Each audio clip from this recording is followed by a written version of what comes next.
Olá, pessoal. Já começamos. Vamos entrando. Boa tarde para todo mundo. Boa tarde. Olá, pessoal. Vamos entrando. Hoje nós vamos falar sobre trauma free. Para quem nunca ouviu falar, vai ser bem interessante vocês conhecerem o que é. E para quem já ouviu falar, vai ser uma forma de aprofundar e de também tirar dúvidas. Então, eu vou colocar aqui já para vocês que, sim, a live ficará salva. Sim, vamos abrir para perguntas. Eu vou anotando as perguntas e depois que a Sandra falar, tá? A gente vai abrir para as perguntas que vocês tiverem em cima do que a Sandra for colocando. Então, boa tarde a todos.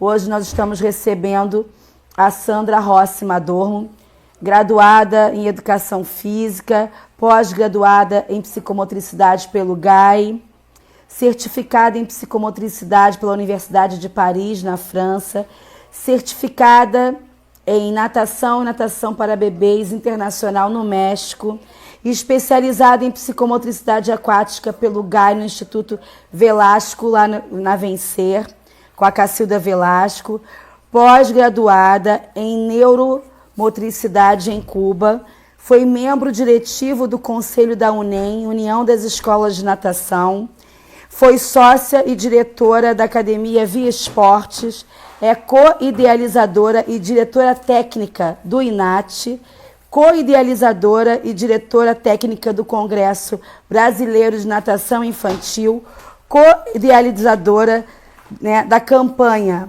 Novembro, Mês de Segurança Aquática, tá? Ela é membro fundador da BPNI, da qual ela é co-idealizadora, junto com o grande parceiro dela, Rafael Madorno.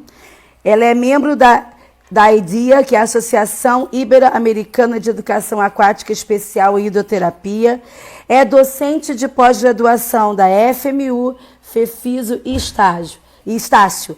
Ganhou alguns prêmios, como, por exemplo, o Prêmio Mundial de Boas Práticas Inclusivas da Associação Mundial de Educação Especial e ganhou a medalha de Educação Física do Conselho Regional de Educação Física, CREF 4 São Paulo.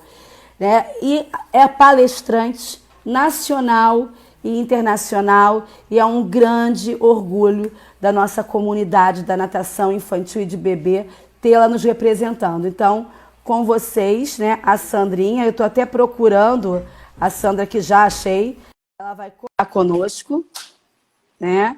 E o tema é trauma free. Então, deixa ela dar uma conectada aqui com a gente. Oi, Rê. Oi, eu só te ouço. Você só me ouve, não me vê? Mas vamos, peraí que eu vou fazer aqueles testezinhos. Seja bem-vinda. A Eu já estou assistência do meu filho acostumada. aqui, porque é a analfabeta aqui de...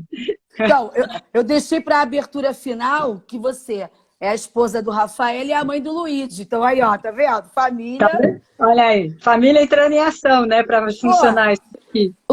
na realidade, o que eles não sabem é que a gente fez tudo isso para testar se está todo mundo atento. Foi tudo um teste, é tudo combinado. Entendeu? Então, Nossa, eu vambora. já salvei a primeira parte. E a gente. Então, boa tarde, Sandra. Obrigada por ter aceito o convite. E Eu que aí fica com agradeço. você o boa tarde aí para o pessoal que está entrando. Nossa, pessoal, boa tarde.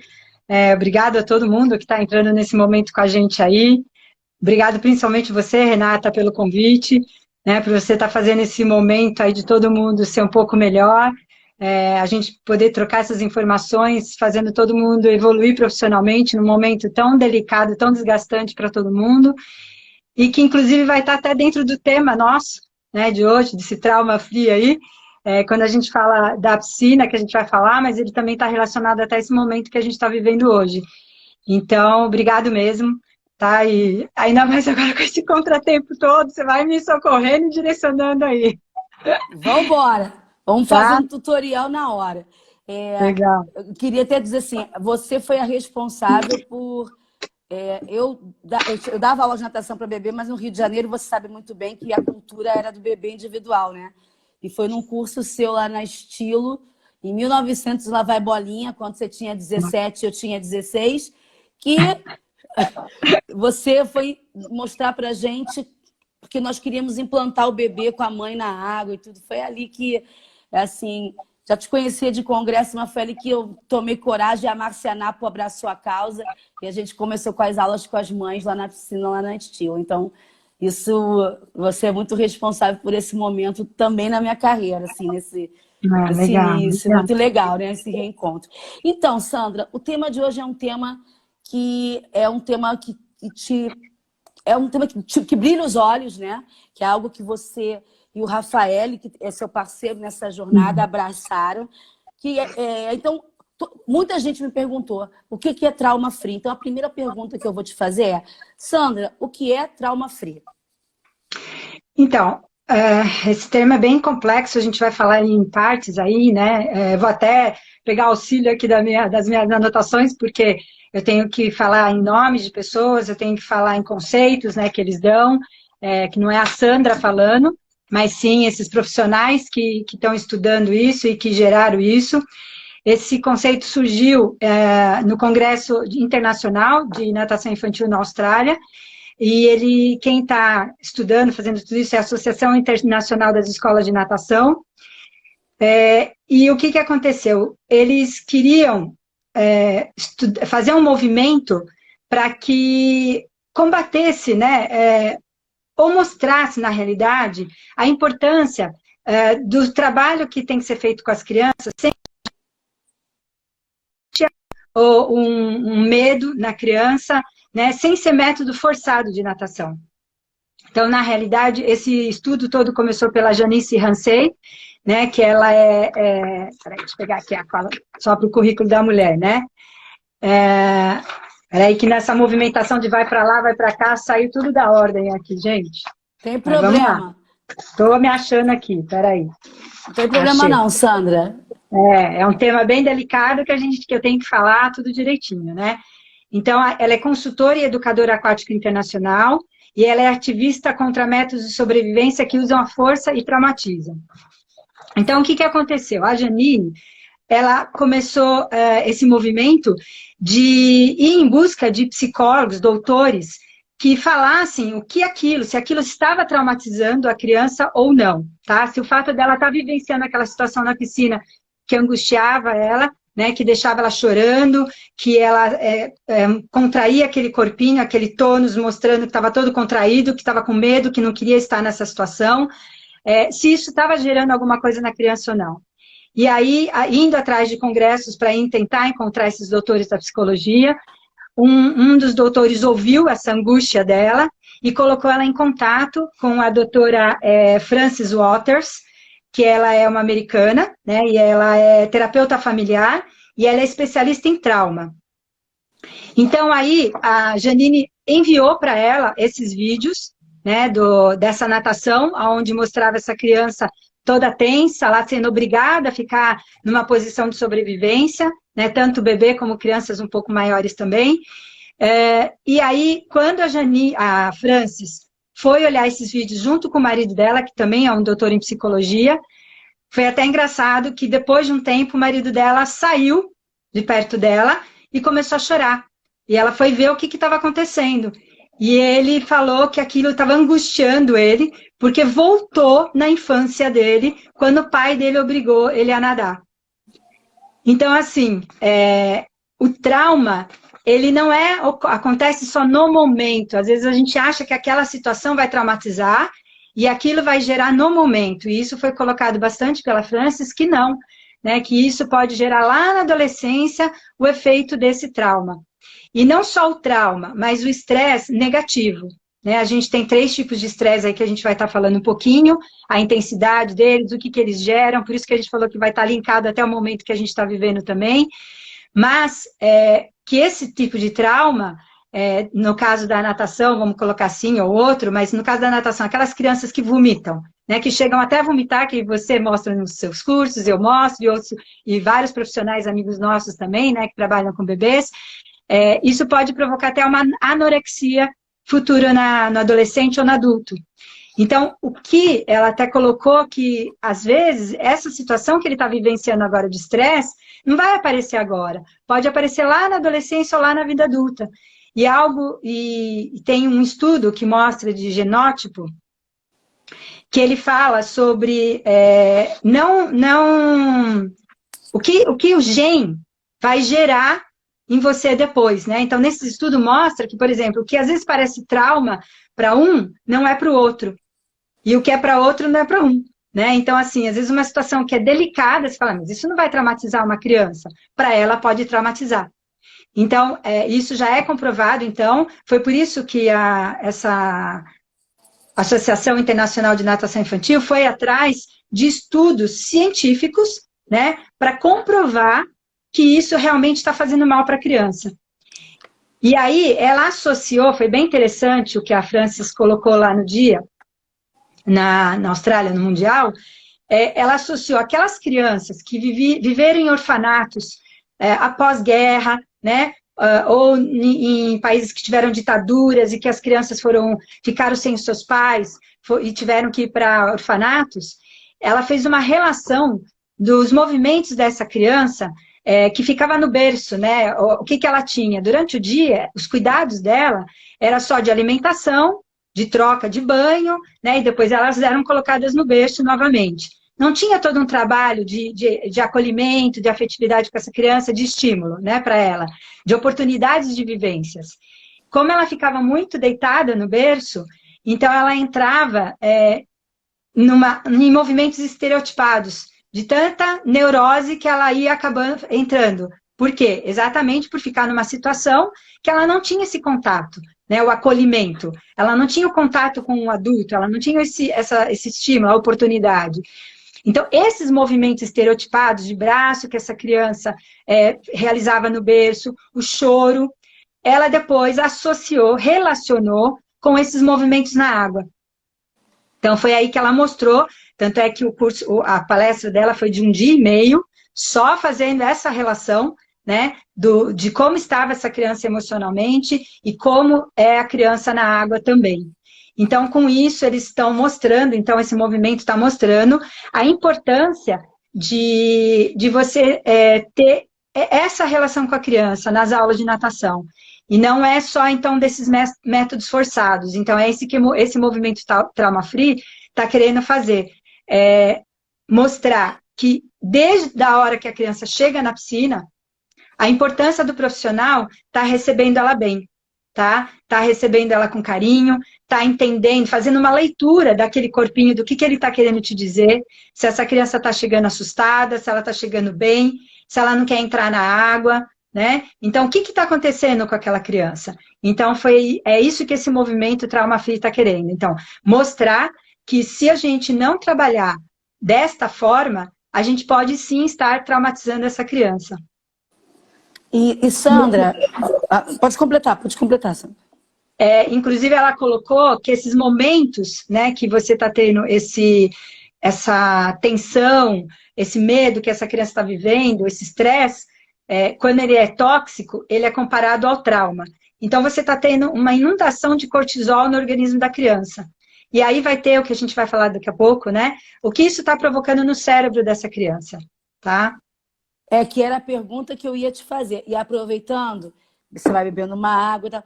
Quem for fazer pergunta, primeiro deixa a gente construir o pensamento, mesmo que a gente tenha que abrir a live de novo e a gente vai fazer as perguntas. Então, eu vou anotando as perguntas, tá, gente? Fiquem calmos, tá? E aí, porque fica aquela ansiedade de querer...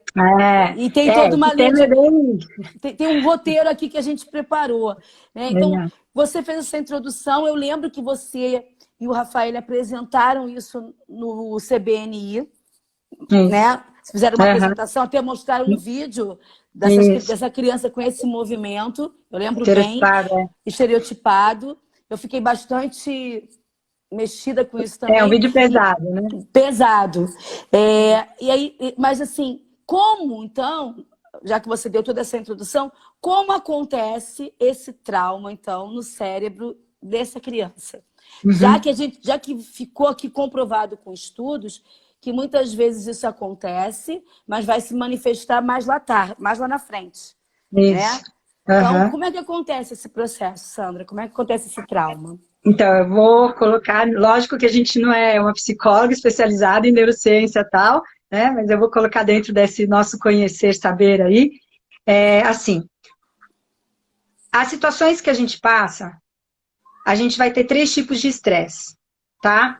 O tolerável, vou colocar o que foi colocado, né, por eles chamam de positivo, tolerável e tóxico.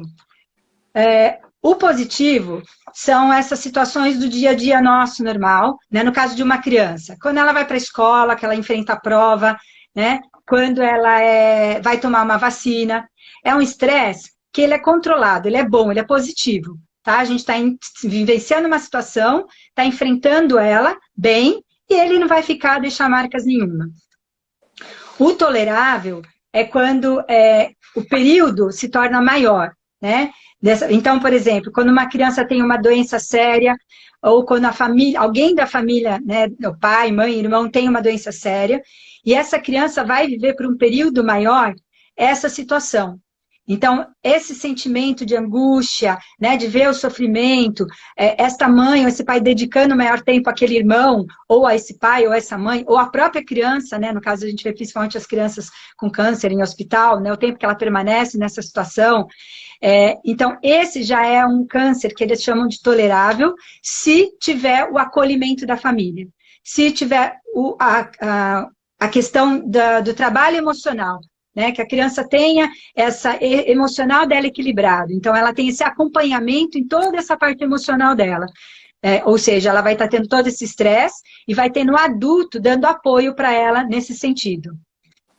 E aí eles chamam o terceiro tipo de estresse, que é o estresse tóxico, que é o estresse aonde é o tempo longo e que essa criança não tem a assistência desse adulto normalmente. Ou seja, por quê? Porque está passando por uma situação, pai e mãe se separando, né? A falta de carinho, a privação social e econômica, então por isso que eu falei que está relacionado a esse momento que a gente está vivenciando também agora. Então, muitas crianças estão passando por esse estresse tóxico. Inclusive, hoje tem psicólogos, neuropsicólogos, neurologistas, falando que após essa crise, nós vamos, infelizmente, ter outra crise no sistema de saúde, que é das doenças mentais. E principalmente do pessoal que está aí na linha de frente da medicina, né? Os médicos, os enfermeiros, o pessoal do atendimento, o pessoal da limpeza, dos hospitais, da recepção, geral, né? Mas até mais ainda, os médicos, os enfermeiros que ficam na linha direta lá com essas pessoas, está se falando até em ter um tipo de tratamento para eles depois, porque realmente eles vão ficar com graves sequelas. E se a gente analisa isso, vendo isso que a gente está falando, a gente começa a entender, né, que realmente tem todo sentido. Por que disso? E aí, ou essa violência física que a gente também está tendo aumentando, infelizmente, nos lares, né, contra a mulher, as brigas, o excesso de atividade, ou divórcio conturbado.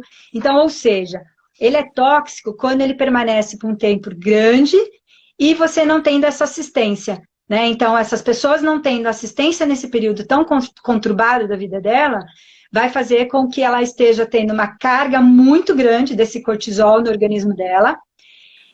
E aí isso também vai influenciar em todo o sistema nervoso periférico. Você quer falar, Rê, ou quer que eu continue com a linha de pensamento? Pode continuar. Vai seguir? Então, Pode. vamos lá. Eu estou anotando aqui as perguntas do pessoal. Tá. A gente tem, então, dentro do sistema límbico, né, que todo mundo fala que ele está muito ligado ao emocional. Nas pesquisas hoje mostram que o sistema límbico já está além, né, do emocional, tanto do prazer para o desprazer, mas também na capacidade da memória e de aprendizagem, tá? O sistema límbico, então, o que acontece? Quando você recebe um estímulo, o teu organismo vai estar tendo os estímulos químicos e elétricos. Ele vai para o hipotálamo, que faz parte do sistema límbico, vai estar fazendo essa leitura e vai estar mandando essa informação para o sistema nervoso, então, periférico. E o sistema nervoso periférico ele está dividido em somático e no sistema autônomo. O autônomo, ele tem o parasimpático e o simpático, que é o que nós falamos lá no congresso, né, que nós mostramos, tá? Então, quando você está numa situação de estresse tóxico, como a gente falou, ou já de trauma, vai começar a ter ações nesse sistema parasimpático e simpático. Então, são 3 fases que a gente vai passar, tá? Então, eu vou até pegar aqui para também, falei, para eu não errar em nada aí, né? E Não mandar nisso mensagem. você já até está respondendo a pergunta da Flávia Mildred, que ela faz essa pergunta. E o sistema límbico nisso tudo? Então, você já está respondendo a pergunta dela, já entrando nisso.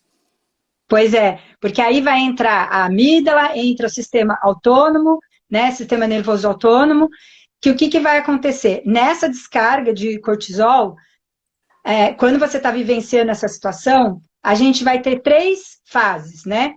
Só voltando um pouquinho lá, que eu acabei não falando, das consequências do estresse, né? Para a gente entender também tudo isso que a gente vai relacionar agora, tá? Então, as consequências, ela tem também a curto, a médio e a longo prazo, tá? Então, por isso que a gente falou, depende do tempo que você vai estar vivenciando e suporte que você vai ter, né? Nisso é que vai ter as consequências. Então, a curto prazo, o estresse tóxico, tá? Que é o último lá que a gente falou. Lembra, a gente falou no positivo, o tolerável e o tóxico. O tóxico, a curto prazo, ele provoca irritabilidade, que é o que muitos estão tendo agora, né, em casa, de ficar preso em casa. Distúrbios do sono, muita gente não conseguindo dormir. Falta de equilíbrio emocional, tônico também, né? Tem gente começando a ter tonturas, distúrbios posturais, perda de imunidade e mudança brusca de comportamento. Então, ou seja, as explosões, né, comportamentais. Então, isso é a curto prazo se eu estou vivenciando esse estresse tóxico aí. A médio prazo, piora no nível da inteligência. Então, olha só, no caso da criança, que a gente falou, olha que loucura, né? Então, todo o processo de alfabetização dela vai ser comprometido. Então, até na volta agora das aulas, vai ter que ter toda uma readaptação. E para as crianças que a gente está falando com deficiências, que você falou tão bem aí na live, com o André, com o... Desculpa, esqueci o nome dele. O Cadu, Patrick. Isso, todos esses profissionais que você entrevistou, né, que mostraram. Então, o que está descompensando essas crianças, tá? Então, vai ter que ter todo um resgate. Aquela criança que estava na fase de adaptação na academia, vai voltar. Ela praticamente perdeu tudo de novo, vai começar tudo de novo esse processo. Então, tanto o professor como principalmente os pais vão ter que ter muita paciência com isso. Porque o pai fala, nossa, mas ele já fazia isso e agora não faz. Exatamente, ele fazia, você falou muito bem. O que aconteceu? Então, aí o profissional vai ter que explicar para ele esse estresse, né, que aconteceu na vida da criança, de ter... Porque imagina ela entender que ela não pode sair de casa. Né? Imagina entender que ela não pode ir para a rua, que ela não pode ir para uma festa, comemorar a festinha de aniversário dela fora. Tanto é que tem pais resgatando tudo isso em casa, né? Criando ambientes, montando histórias para a criança, tudo para amenizar essa situação agora para ela. Passou até um pai, que, para ele amenizar as bombas estourando, eu não lembro agora, país que tem normalmente as guerras, né? Ele começou a fazer caretas e brincadeiras, acho que você até viu, muita gente viu esse vídeo, para amenizar aquilo na criança, né? Então, é isso que a gente está falando, o quanto a criança tem que elaborar tudo isso, e o quanto é difícil para ela elaborar. Então, a médio prazo vai ser a piora nessa inteligência e aparecimento de transtornos comportamentais, como transtorno de ansiedade e depressão. Então, por isso até que os médicos estão falando, né, e os profissionais da saúde, o que isso vai gerar depois, tá? Se a gente não se cuidar em casa também, né? Por isso que eles falam, faz atividade física em casa, né? Faz atividades de dança, principalmente dançar, cantar, tudo isso vai o quê? Diminuir a quantidade de cortisol que está sendo colocada no nosso organismo nesse momento, tá? Então, olha quanta coisa a gente tem que relacionar, né? E a longo prazo, o que esse estresse tóxico provoca aí, então? Maior risco de surgimento de transtornos psiquiátricos, doenças autoimunes e doenças crônicas como diabetes, hipertensão, acidente vascular cerebral. E a gente viu aí até gente, né, tendo esses AVCs aí, e aí muito sendo relacionado com o corona, e às vezes nem é o coronavírus, né? Como não tem o teste para fazer, até acabaram relacionando o AVC ao corona, e de repente pode ser, não ser, seja ao estresse que a pessoa está vivenciando dentro de casa. Né? Imagina aí os pais que não têm o que colocar para comer, né? Que não tem espaço dentro de casa para se movimentar, todo mundo lá. Alguém pegou e tem que ficar isolado, como que ele vai ficar isolado? Não tem água para lidar. Então, imagine esse estresse que a pessoa está vivenciando. Então, para ela, aquilo já está sendo longo, está sendo prolongado. Então, por isso que eles colocam que o estresse e o trauma, a intensidade vai depender lá também do fator genético de cada um, tá? O que é para um, às vezes não é para o outro. Rê, tudo bem? Você tá aí? Isso, você tinha sumido. Tranquilo, tô aqui. Tudo bem? Todo mundo tá ouvindo não se bem? preocupa comigo, não. Tá ouvindo perfeitamente. Tá, e todo mundo tá ouvindo bem? Tá acompanhando bem? Dá um joinha aí pra gente saber. Então, as perguntas estão bombando aqui. Ai, meu Deus. Então, vamos lá. Então, como que isso vai acontecer lá? Os graus lá que a gente falou no sistema nervoso autônomo, né? Então, se a criança está vivenciando o estresse lá na piscina, vamos supor lá na posição dorsal lá, que ela é forçada a ficar naquela posição de sobrevivência.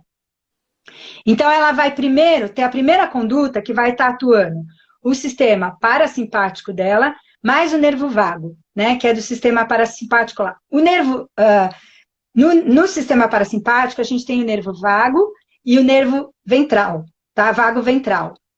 O vago ventral é o que faz a gente ficar engajado nas atividades nossas, porque ele também está ligado à amígdala lá que a gente falou, que é o que vai estar controlando as nossas emoções, né? Então, esse nervo vago ventral, ele é o que te faz ficar engajado numa atividade quando ela é prazerosa, quando ela tem um valor para ela, quando ela tem, nossa, resumiu a palavra, significado, que a gente tanto fala, né? Quando ela tem o significado para ela. Quando ela tem isso numa atividade, não é só a criança, né? O adulto também, tá? Quando a gente tem, então, essa vontade de fazer, quando a gente está tendo prazer em fazer, quando a gente tem o querer para fazer, né? Quando está tendo o significado, então, nessa atividade para a gente vai estar engajado. Quando isso não está acontecendo, então você vai ter aí o sistema simpático atuando, e esse nervo ventral também, ele vai ter o desengajamento, porque não estou tendo nada disso que a gente falou até agora, ou seja, não estou tendo prazer, estou com medo, não está legal eu ficar naquela posição, lá sendo forçado eu ficar. Então, eu vou ter, então, ao invés de estar engajado, eu vou estar desengajado. E isso vai gerar o quê? Então, é isso que a gente vai falar agora, até no aprendizado, tá? A influência disso no aprendizado. Então, a primeira conduta da criança, nessa situação, vai ser ela mostrar que ela não está confortável ali e que ela não quer ficar naquela posição. Não só, como a gente falou, na posição dorsal, ou quando aquela criança chega para a gente com medo ou insegura na piscina, né? Que ela gruda na perninha do pai, não quer sair, que ela gruda no colo do pai, não quer ir para o professor. Quando ela entra na aula, né, que a gente fala, quando ela vai iniciar o processo de ensino, toda essa situação para ela, que a gente falou, está sendo estressante. Se isso não for controlado, ele vai aumentando o grau que a gente falou. Ele vai lá para o tolerável, até para ir para o tóxico.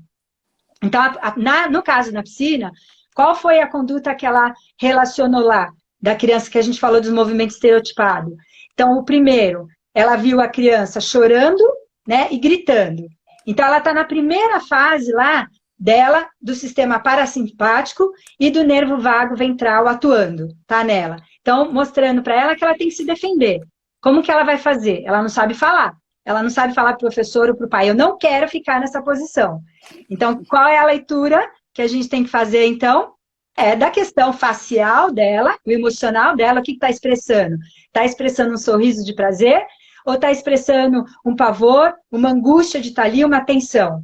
E aquele corpo, aqueles ombros, como é que eles estão? Eles estão tensos ou eles vão estar relaxados na água? Então, se isso tudo está acontecendo, ela já está tendo lá o grau de estresse que a gente estava falando.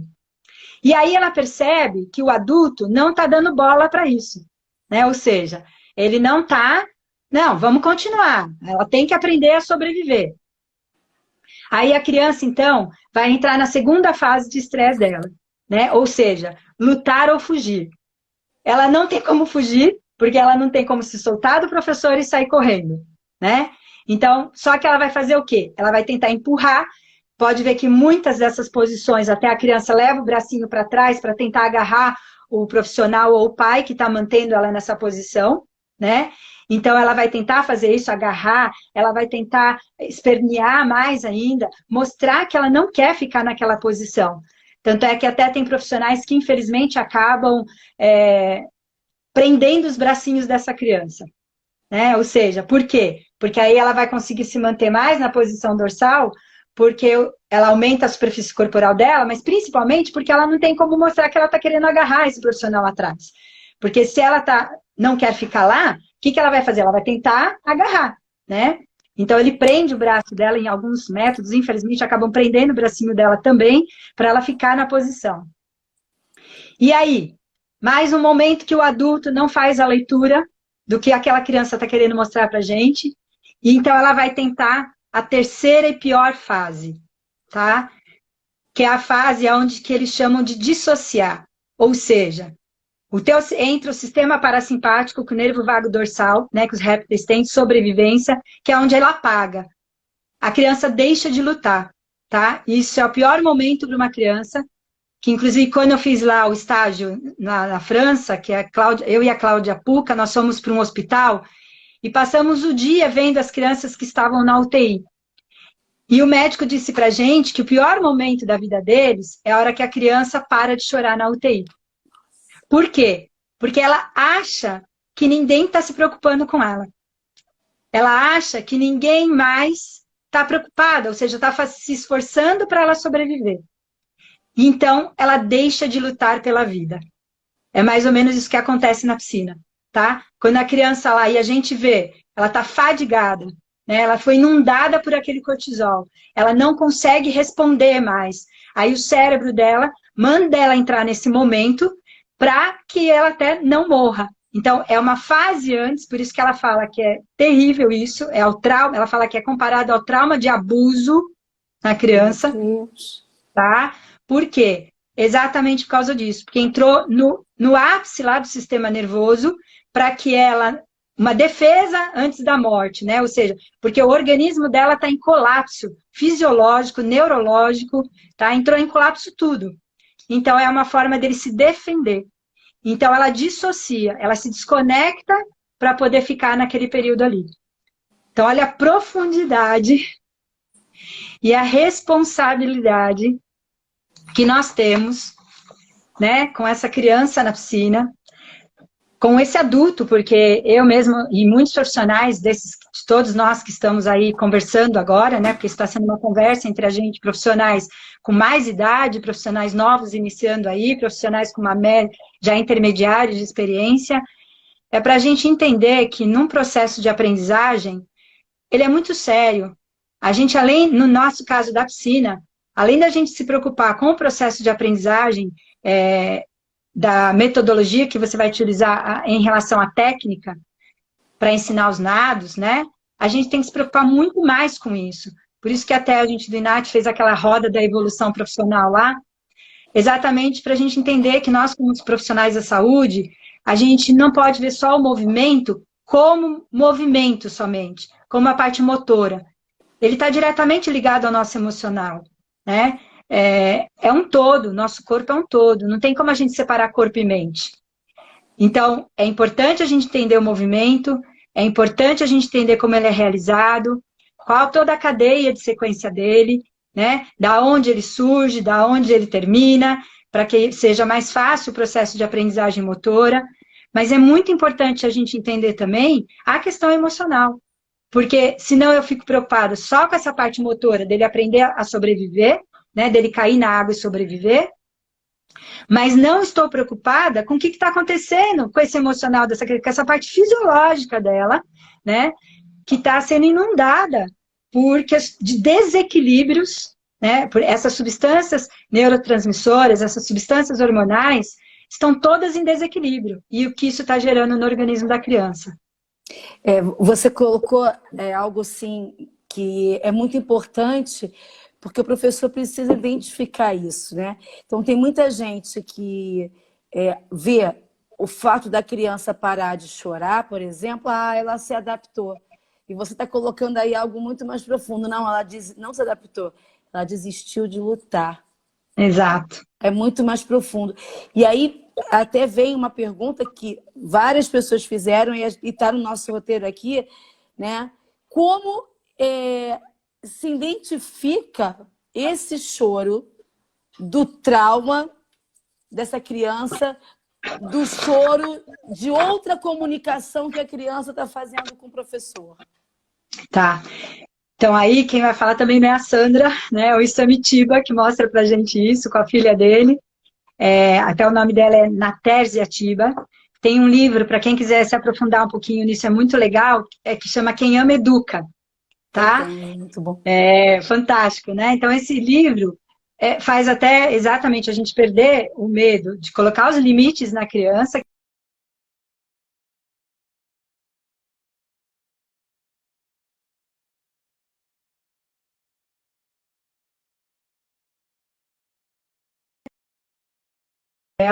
Como na forma dela verbalizar, não só falando, porque tem criança que ainda não vai falar, não sabe a fala, né? Mas pela linguagem dela do choro. Então, o choro vai ser a fala dela naquele momento. Como que está sendo aquele choro ou aquela fala? Está sendo uma fala, um choro, ou uma fala de poder, para conquistar, né, o que ela quer, no caso de quem fala, né, a birra, o gritar, o espernear. Então, esse corpo e aquela fala está expressando que é uma fase de poder, ou está sendo um choro, ou uma fala que está expressando que ele está tendo dor, fome, sono, ou angústia pelo aquilo que está acontecendo em casa e que os pais não estão percebendo. Então, por exemplo, pais que não estão se falando direito porque estão num processo de separação, mas estão convivendo dentro da mesma casa, até acontecer a separação. Pais que não respeitam um ao outro e começam a gritar dentro de casa, um com o outro, falam nomes, né, palavrões perto dessa criança, tá? Então, o que é isso? Ele está desrespeitando o outro. E isso vai angustiando essa criança. E essa situação... ou também aqueles pais que ficam falando para a criança, você não entende nada, né? Você não consegue nada. Alguns, infelizmente, até chamam ela de burra, tá? Então, tudo isso tá ficando lá, que a gente falou, tá incutindo na criança. E aí chega uma hora que isso tudo explode nessa criança. Então, esse não vai ser o de poder. Esse vai ser o que a gente falou, né? O de dor. E a dor, ela vem pela fome, pela dor de um problema de saúde, pela dor do sono, do cansaço. Muitos pais hoje saem com as crianças para festas e não respeitam o ritmo biológico dela, né? Então, quer que ela fique lá na festa porque fala que ela tem que se acostumar ao ritmo deles. E aí essa criança começa a chorar naquela festa e ele fala que ela é manhosa, né? Não é, ela está cansada, ela precisa de dormir. O sistema nervoso dela está ficando abalado. E ele não faz essa leitura porque ele é jovem e quer ficar naquela festa, quer ficar naquele shopping, né? E aí aquela criança está lá esperneando, está gritando. Então quem que passa a parecer errado? A criança. Então esta criança, é isso que a gente tem que fazer. Por que sempre que a criança chora, interpretar aquele choro? Por que ela está chorando? E aí perguntar para ela, no nosso caso na piscina, perguntar para ela, por que você está chorando? O que está acontecendo? E tem criança que não vai falar nada, né? A criança lá de 1 aninho e meio, 2, ela não vai saber verbalizar às vezes. A de 2, algumas já são papagaias, que a gente brinca, não para de falar. Mas outras não. Na piscina ela não fala nada. Mas em casa ela pode ser um papagaio. Então é tudo isso que a gente vai ter que analisar. Qual é o significado daquele choro? Então, está sendo dor, fome, sono, né? Ou está sendo para poder? O poder é muito claro da gente ver, né? E é só a gente mostrar para o pai. Mas, infelizmente, hoje também muitos pais não querem enxergar esse choro. E é uma coisa que nós, como profissionais de educação, né, que nós somos da educação física, ou seja, educar esse corpo e essa mente, né, vamos ter que trabalhar muito, mas muito nesses pais. Aliás, o que vai nos diferenciar é isso, é esse tratamento com os pais, é esse trabalho, né, de orientação aos pais. E que o pai, se ele não ouvir a gente, quando é pequenininho, infelizmente ele vai ouvir mais tarde, quando a escola chama ele para levar o filho dele para o psicólogo. Né? Você, eu e vários profissionais que estão aí na live já passaram por isso. Né? Quantas vezes eu chegava e falava para o pai, mamãe, olha, vamos prestar atenção, vamos ser um pouquinho mais firme com ele agora. Firme no sentido, não é chacoalhar a criança, não é gritar com a criança, mas faz ela fica com ela, né? Acolhe ela agora, mas vamos fazer ela ficar, vamos fazer ela entender o que está acontecendo, ela respeitar o coleguinha, né? E aí esse pai falava, não, eu não consigo, né? Faz você. E aí, quando essa criança vai piorando, porque ela passa a chutar o amiguinho, ela passa a gritar com os amigos, ela começa a ser a discriminada, né, entre as outras crianças, aí a escola vai acabar o quê? Chamando esse pai falando que precisa de um psicólogo, né, de um acompanhamento psicológico, para ver o que está acontecendo. E aí você vai lá resgatar o que está acontecendo, normalmente é porque essa criança não teve limite em casa. Então, quando ela fica esperneando, gritando, é que ela estava, pelo amor de Deus, pedindo esse limite para esses pais. Então... Sandra, o que é importante, então, um profissional de natação infantil e de bebês, né, conhecer para poder identificar na criança essas situações e saber diferenciar. Você já falou um monte de coisa aí, mas assim, se você pudesse dar assim, uma dica, uns passos, quais seriam esses para o profissional identificar? Para não confundir, né, dentro dessa colocação sua aí brilhante que você está fazendo aí para gente. Eu entro na piscina, recebo uma criança que está chorando, como eu identifico? Quais são os sinais? Então, primeira coisa, se ela já entrou chorando, né, a gente já está vendo que algo não está normal. E o que é esse algo não normal? Essa criança, ela pode ser uma criança mais sensível, porque dentro das personalidades lá, a gente sabe também que existe aquela criança que é zen, que não está nem aí com nada, aquela criança que já é mais insegura, né, que tudo para ela é difícil de lidar, tudo que é novo para ela é difícil de lidar, e aquela criança que é feliz, que vai na boa em tudo, né, que está pulando em tudo, que não está nem aí com nada. Então, se a criança entrou numa situação já de tensão, a gente sabe que algo tem diferente ali. Ou ela é essa criança mais sensível que a gente está falando, ou ela está insegura por estar vindo para a piscina, né? Ou ela está sendo contrariada, ela não quer vir para a piscina, porque alguma situação aconteceu. Pode ser no banho, o pai pode ter levado ela na piscina e acontecido alguma coisa, né? Como nós já tivemos crianças traumatizadas no banho, né? Teve uma criança lá que eu demorei quase 2 meses para fazer ela chegar na borda da piscina, porque ela teve uma situação no banho que ela não gostou e aí ela não chegava na borda da piscina de jeito nenhum. Foram 2 meses para fazer ela chegar na borda da piscina com banheira, trazendo essa banheira lá da recepção até a borda da piscina. Teve uma outra criança que ela tinha, ela tinha síndrome de Down, não tem, né? Até hoje ele é meu aluno, e ele não dissociava o tronco dos membros inferiores, tá? E aí ele não conseguia abaixar na piscina. Então a gente teve que fazer eu estava fazendo todo um trabalho com ele para ele ter essa percepção corporal, né?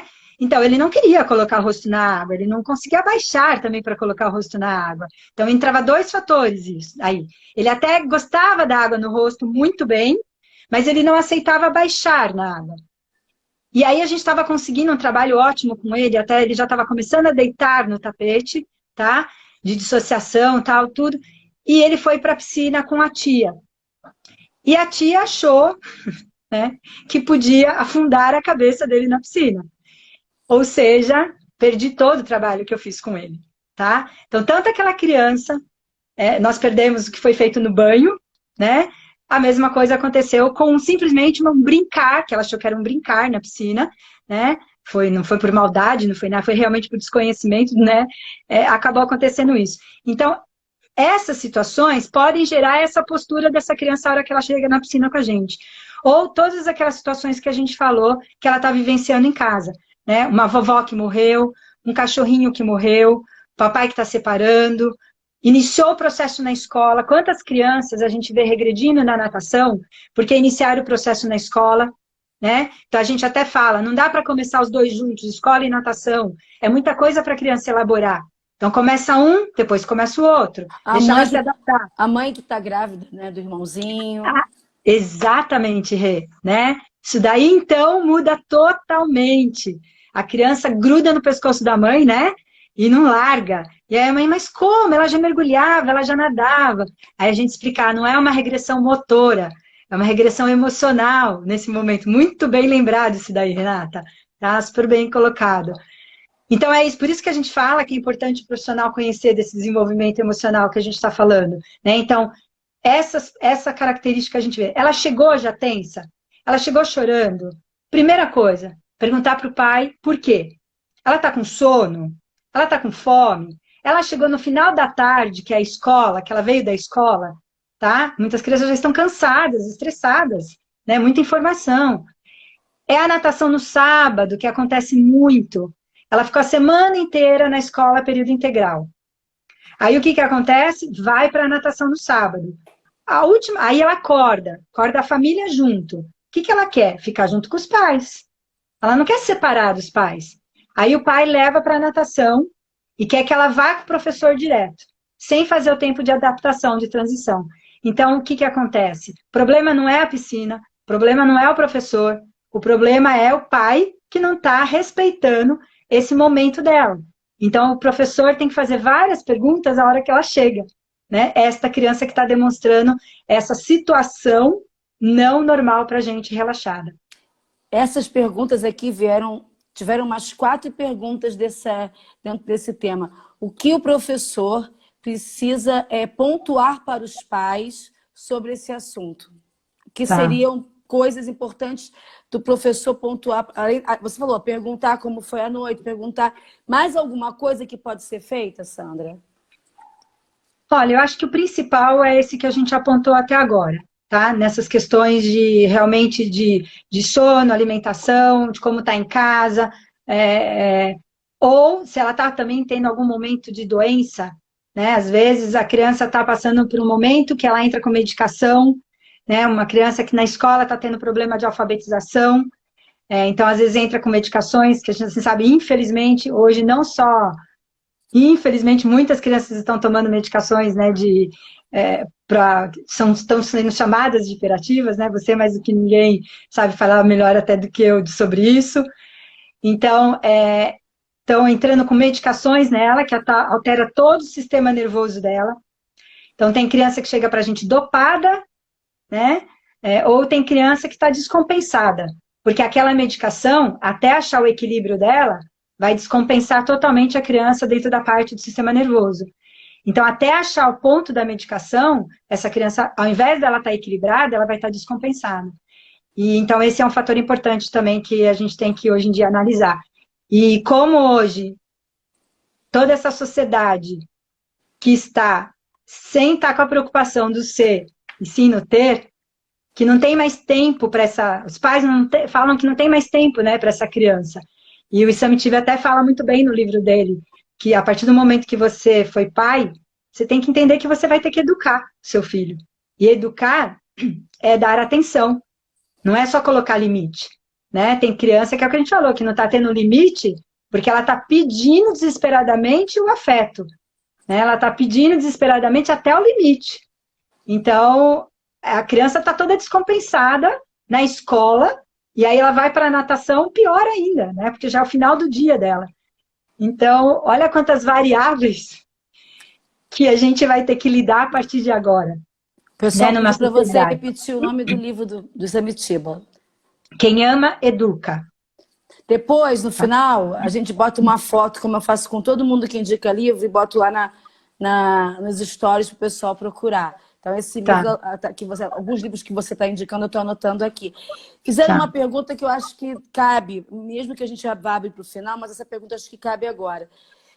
Deixa eu achar aqui quem foi que perguntou, que foram tantas as perguntas, mas assim, não vou conseguir lembrar quem perguntou, mas assim, a pergunta é a seguinte: Sandra, um pai ou uma mãe que sofreu esse trauma numa aula de natação, lá atrás, que ele não lembrava, ele, quando entra com o filho dele bebê na piscina, ele pode passar isso pode vir nessa lembrança desse pai ou dessa mãe, e isso interferir na aula de bebê ou na aula de natação dos filhos. O trauma acaba não sendo da criança, mas pode ser um trauma indireto, porque vem de registros de pais. Porque eu tive um caso desse também.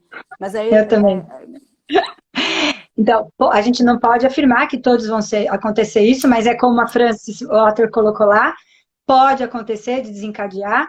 Então, você já colocou como você teve, eu também tive uma mãe que aconteceu isso na piscina, e simplesmente ela congelou na hora lá com a criança, tá? E aí eu fui buscar, então, tudo que tinha acontecido, aí a gente entendeu, fizemos um trabalho com a mãe, e aí depois de 3 aulas ela conseguiu voltar com a criança, com a bebê na piscina, tá? Então, pode acontecer, sim.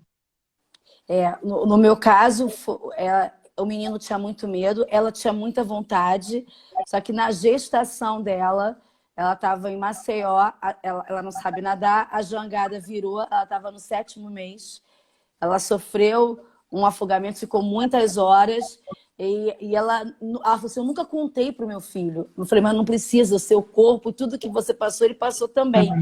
E aí ela foi fazer aula, não de natação, de hidroginástica, para ajudar essa ambientação, para melhorar a relação dele na água. E a gente foi caminhando, porque nem a natação para ela ainda era muito difícil, mas já melhorou a relação, porque foi uma coisa bem... Quando ela foi puxando, ela disse: não, ele nunca teve nada. Aí quando ela foi puxando, será que comigo? Aí ela começou a lembrar, ela teve uma crise de choro. Quando ela lembrou, ela teve uma crise de choro e ela ficava desconfortável na água também. Essa pergunta... E aí fizeram outras perguntas aqui para Só você. voltando um pouquinho nessa, Rê, ele está até associado com o hipocampo, tá? Lembra que a gente falou do sistema nervoso, do sistema límbico? O hipocampo, ele faz parte do sistema límbico, né? E ele é responsável pelas memórias passadas e de interpretar isso. Então, nesta hora, foi resgatado, o que a gente falou, veio lá essa lembrança. Tá, então, a atuação aí do sistema límbico, né, da amígdala e do hipocampo é que vai fazer esse resgate aí dessa situação, dessa Aí lembrança do passado. vieram 4 perguntas, tá? Foi o André Trindade, foi a Júlia, a Kiki, assim, mais falaram assim: Sandra, você acha que nessa situação pós-Covid, as crianças que retornarem, tá? A gente precisa dar mais atenção para o conteúdo, para o planejamento, ou flexibilizar mais a aula e pensar no acolhimento dessas crianças? Qual seria uma dica? Com certeza, flexibilização, por quê? A gente vai ter aquela criança que teve uma situação tranquila em casa, entre aspas, né? Foi aquele pai que a gente viu que tem pais aí fazendo de tudo para manter esse ambiente tranquilo em casa, tá? Então, aquela criança vai ter a tranquilidade dela, ela pode voltar bem, aliás, até melhor, porque ela volta com saudade do tio e da tia, do professor e da professora, né? Volta com saudade da natação, e tudo aquilo que ficou, se o aprendizado dela foi pelo prazer, né, pelo gostar, pelo querer fazer, aquilo está na memória dela, ficou gravado. Então, aí ela resgata aquilo. Então, ela puxa lá da memória de longo prazo, ela consegue resgatar, E aí ela pode até melhorar. Nossa, ela está fazendo outra coisa que ela não fazia, tá? Porque a saudade é tão grande, o prazer é tão grande dela estar ali, que ela vai poder fazer isso. Agora, vai ter criança que não, né? Que em casa pode ter sido estressante, ou mesmo que em casa tenha sido equilibrado, para ela, esse tempo que ela ficou longe, né, pode significar uma perda daquilo que ela aprendeu. Por quê? Aprendeu não, uma perda daquelas informações que ela estava vivenciando, porque não teve tempo daquilo criar um circuito neural maior para realmente ter um aprendizado. Né? Então, se ela ainda não estava nesse processo desse circuito neural maior, ela vai fazer o quê? Ela pode realmente não ter esse aprendizado, não apresentar na hora isso, ou até essa insegurança por tudo que ela vivenciou.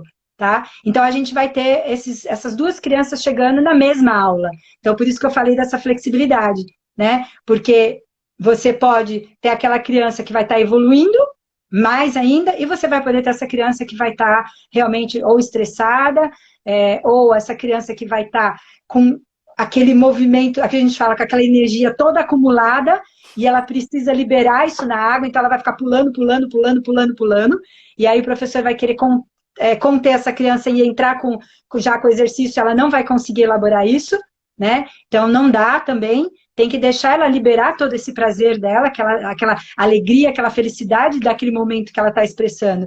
Então ele vai ter que fazer essa leitura corporal dela, assim, de como ela vai estar chegando. Corporal e emocional, de como ela está, né? Tá, na minha opinião, né? E assim, então, não é uma receita, nós vamos ter que ir lidando Não. conforme as crianças. E aí vem a outra pergunta, então. Como, então, esse professor deve se preparar, esse profissional? Não só para esse retorno, mas também como ele deve se preparar para entender o significado do trauma free e não cometer ações antipedagógicas, porque eu não vou nem chamar de pedagógicas, né? Que podem levar as nossas crianças a terem um trauma.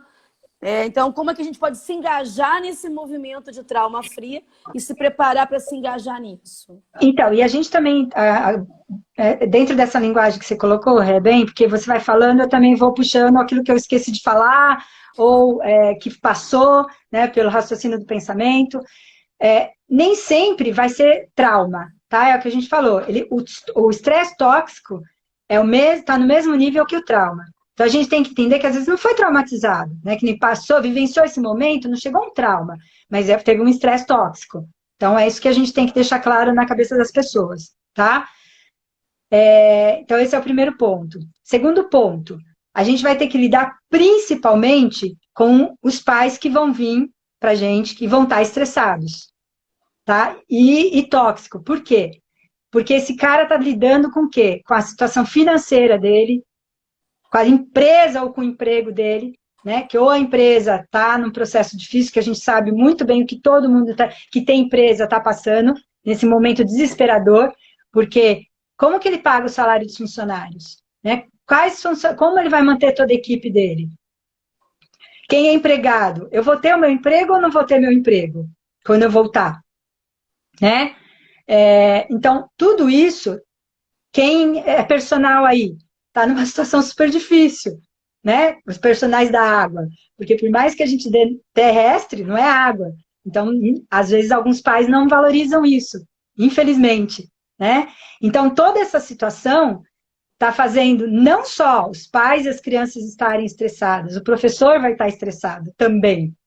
Então, vai ser um desafio aí duplo, nem digo duplo, triplo, porque ele vai ter que lidar com o emocional, em primeiro lugar, o professor dele, né?